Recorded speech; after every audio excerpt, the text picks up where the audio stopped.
Hi viewers, welcome to Myra media.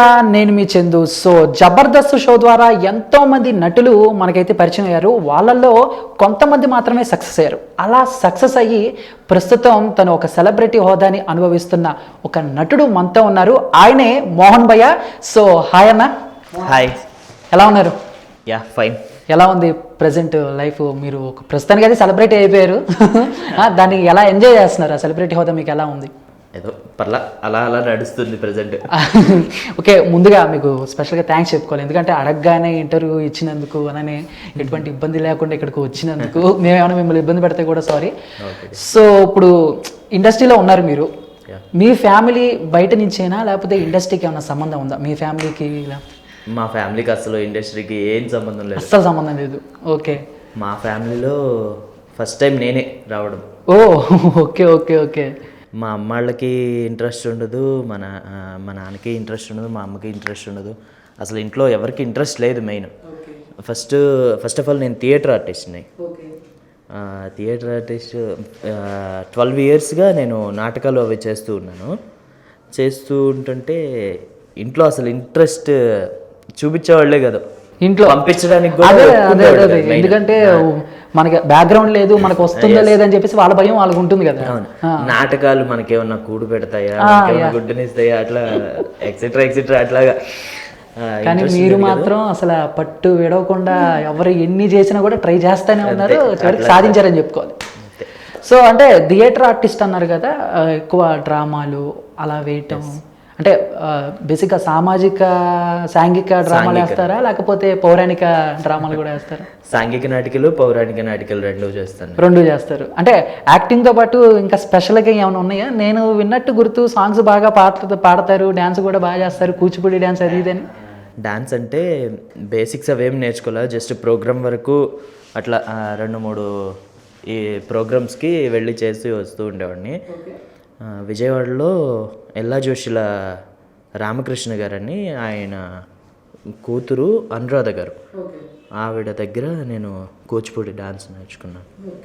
Basics అవేం తెలీదు, just ప్రోగ్రామ్కి మరుసటి రోజు ప్రోగ్రామ్ ఉందనగా, ఒక 2-3 daysలో ప్రోగ్రామ్ ఉందనగా ఆ ప్రోగ్రామ్కి ఏమేమి సాంగ్స్ కావాలి వాటి వరకు నేర్చుకొని చేయడం అంతే. ఓకే. అంటే అసలు ఫస్ట్ డ్రామాలోకి కూడా మీరు అంటే స్టేజ్ దాకా కూడా ఎలా వెళ్ళారు? అంటే ఎవరైనా తెలిసిన వాళ్ళ ద్వారా వెళ్ళారా, లేకపోతే అవకాశాలు వచ్చింది ముందు? ఫస్ట్ ఆఫ్ ఆల్ నేను 10thలో ఇంగ్లీష్ బాగా వీక్. 10thలోనే కదా, ఇప్పటికీ ఇంగ్లీష్ వీక్ నేను. ఓకే. ఇంగ్లీష్ సబ్జెక్ట్ ఒకటి ఫెయిల్ అయితే తర్వాత రాయలేదు, నాకే విసుగొచ్చింది. రాయకుండా మెడికల్ షాప్లో ఒకటి జాయిన్ అయ్యాను నేను. అంటే ఇంగ్లీష్ రాకపోయినా కూడా మెడికల్ షాప్లో జాయిన్ అయ్యి మీరు సోవర్ అయ్యారు. చెప్పండి. మా బ్రదర్ కూడా మెడికల్లో చేసేవాడు. వాడితో పాటు నేను కూడా వెళ్ళి మెడికల్లో జాయిన్ అయ్యాను. అక్కడ మెడికల్లో చేస్తూ ఉండగా శ్రావ్య అని సిస్టర్ పరిచయం అయ్యింది. తను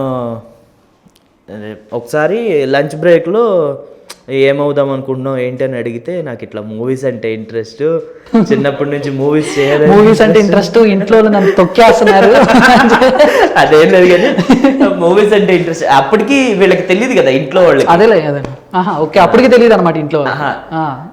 ఇంట్రెస్ట్ అని తెలుసు కానీ నాటకానికి వెళ్ళడం అవేమి లేవు. Okay okay okay. అంటే మీ 10th అంటే అది ఎన్నో సంవత్సరం? గుర్తులేదు, 1980.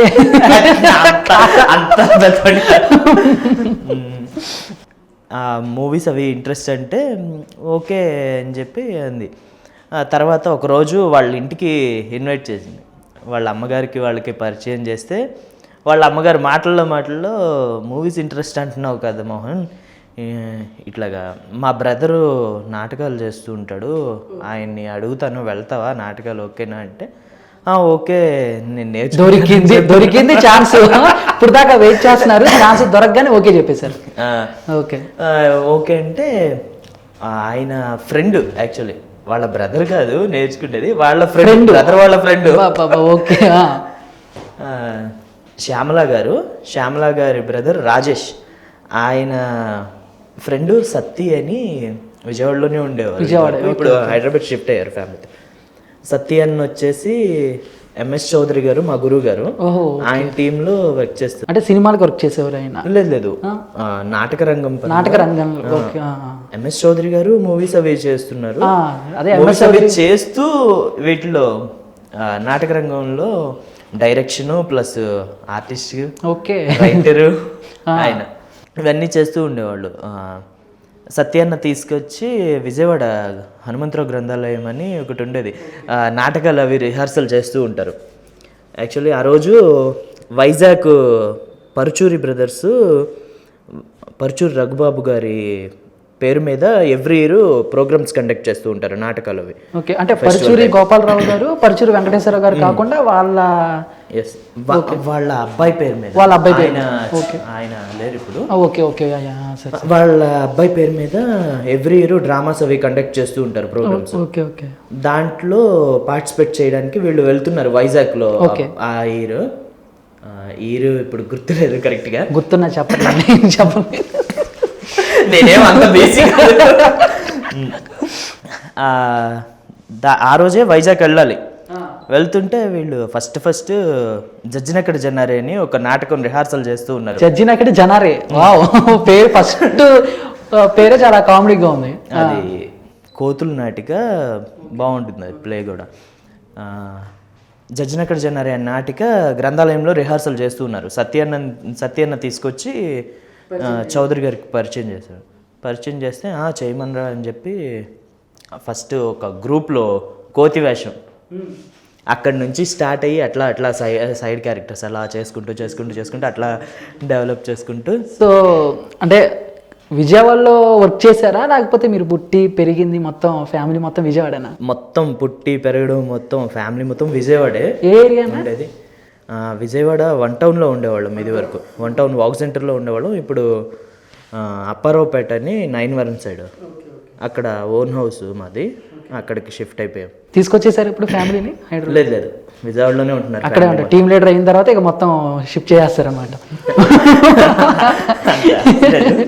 ఏమో, మేబీ అవ్వచ్చేమో అదృష్టమో. అంటే సో కృష్ణా జిల్లా అంటేనే కళలకి పుట్టినిల్లు అంటారు. అక్కడి నుంచి వచ్చి మంచి పేరైతే సంపాదించుకున్నారు. అంటే మొదటి నాటకం మన పరుచూరి గోపాలకృష్ణ గారు, వెంకటేశ్వర గారు వాళ్ళ ముందు చేశారనమాట. సో అప్పుడు ఫస్ట్ వేసినప్పుడు మీ ఎక్స్పీరియన్స్ అంటే మీ అనుభూతి ఎలా ఉంది? తర్వాత మీ నాటకాల్లో కానీ చేసేటప్పుడు ఎవరైనా మెచ్చుకోవటం, లేకపోతే ఒక ఇది కానీ? ఫస్ట్ టైము నేను నాటకానికి వెళ్తున్నప్పుడు ఇంట్లో వచ్చి చెప్పా, ఇట్లా వైజాగ్ వెళ్తున్నాము నైట్కి అంటే, అప్పుడు నాకు ఇంట్లో ఇచ్చిన డబ్బులు 25 రూపాయలు ఇచ్చారు. బా, 25 రూపాయలు అంటే ఛార్జెస్ అవన్నీ చౌదరి అన్న చూసుకుంటాను. అదే నార్మల్గా ఇంట్లో 25 రూపాయలు ఇచ్చారు. అవే కొంచెం హ్యాపీ. అంటే అప్పుడు దాకా వాళ్ళు ఎంకరేజ్ చేయకుండా, అప్పుడు అడ్డుపడకుండా 25 రూపాయలు ఇచ్చారంటే నిజంగా జాగ్రత్త వెళ్ళరా అని చెప్పారు. ఓకే. ఆ తర్వాత వెళ్ళడం అయింది, చేయడం. చేసేటప్పుడు కూడా మేకప్ కూడా ఫస్ట్ టైం ఫేస్కి మేకప్ వేసుకుంటున్నాము. ప్లస్ గణపతి గారని మేకప్ మ్యాన్ ఉండేవాళ్ళు, ఆయన చౌదరి అనే టీంకి చేసేవాళ్ళు. ఓకే. ఫస్ట్ కోతి క్యారెక్టరు, ఫస్ట్ మీరు వేసిన క్యారెక్టరే కోతి క్యారెక్టర్. ఓకే. అంటే మేకప్ అంటే గుర్తొచ్చిందన్న, మీరు మీ గెటప్లకి మీరే మేకప్ వేసుకుని వేరే వాళ్ళకి కూడా మేకప్ వేస్తారు అని విన్నాను. అది ఎక్కడ చేశారు? అదేంటంటే 2013, 14 2 సంవత్సరాలకు కలిపి 2015లో నంది అవార్డ్స్ కండక్ట్ చేశారు గవర్నమెంట్. ఓకే.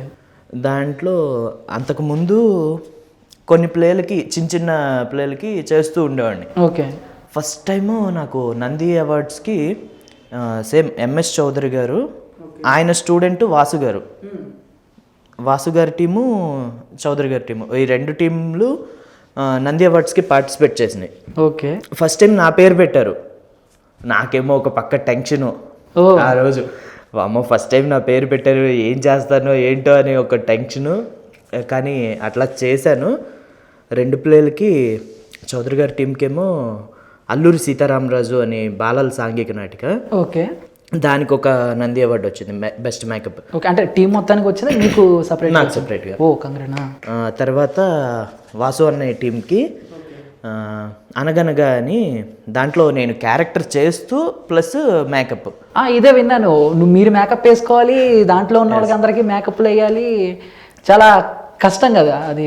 రాజమండ్రిలో ఇది జరిగింది, ఆనం కళా కేంద్రం. ఓకే. దాంట్లో ఫస్ట్ నేను కూర్చుండేవాడిని మేకప్. నా మేకప్పే గంట పట్టేది, నిదానంగా చేసుకుంటూ. ఎదుటి వాళ్ళకి వేయాలంటే కొంచెం ఫాస్ట్ అయ్యింది, కానీ మనం చూసుకొని నిదానంగా చేసుకోవాలంటే ఎదుటి వాళ్ళకన్నా కాస్త మనం అందంగా కనిపించాలి కాబట్టి మనకు కొంచెం టైం పట్టింది భయ్యా. అలాగే నార్మల్గా ఓన్ గా చేసుకోవాలంటే కొంచెం చేతులు షివరింగ్ వస్తాయి ఎక్కడికి. సో ఆ విధంగా వరుసగా 2 సార్లు ఒకేసారి 2 నంది అవార్డు, ఒకేసారి 2 నంది అవార్డ్స్ వచ్చినాయి. సో ఆ ఎక్స్పీరియన్స్ అది ఎలా ఉంది? అది దాని తర్వాత మళ్ళీ లేటెస్ట్గా 2017లో 17కి సంబంధించింది 2018లో జరిగినాయి నంది అవార్డ్స్ మొన్న తెనాలిలో. మళ్ళీ మీకు నంది అవార్డు వచ్చినట్టు నాకు చెప్పక మీరు ఎప్పుడైతే. సో వరుసగా 3 నంది అవార్డులు అయితే ఇంట్లో పెట్టుకున్నారన్నమాట. 4 నంది అవార్డు ఇంట్లో పెట్టుకున్నారంట. అప్పుడు ఇంట్లో రియాక్షన్ ఏంటి? చిన్నప్పుడు వద్దన్నాం, ఇప్పుడు మాత్రం తీసుకొచ్చాడు 4 నంది అవార్డు, వాళ్ళ ఎక్స్పీరియన్స్. అప్పటికి నేను ఈ 2018కి జబర్దస్త్ వచ్చేసాను. అప్పటికి ఇంట్లో వాళ్ళు రియాక్షన్ ఏమీ లేదు, అంతే హ్యాపీగానే ఫీల్ అవుతున్నారు. నాటకానికి కూడా అసలు ఆపట్లా. ఓకే, ఇంకేమవుతారు 4 తీసుకొచ్చిన తర్వాత ఇంకో 40 తీసుకొస్తారని వాళ్ళు ఎదురు చూస్తా ఉంటారు. నంది అవార్డ్స్ కన్నా ఎక్కువ ఫేమ్ జబర్దస్త్ వచ్చింది నాకు. Hi, this is Kartikeya Shiva from RX100. Please subscribe to Myra Media. Please subscribe to Myra Media on YouTube. Please subscribe Myra Media on YouTube. Please subscribe Myra Media. Hi, please subscribe Myra Media. Please subscribe Myra Media. Myra మీడియాను ప్రతి ఒక్కరు subscribe చేస్తూ మీరందరూ ఈ మైరా మీడియాను ఆదరిస్తారని కోరుకుంటున్నాను. Thank you.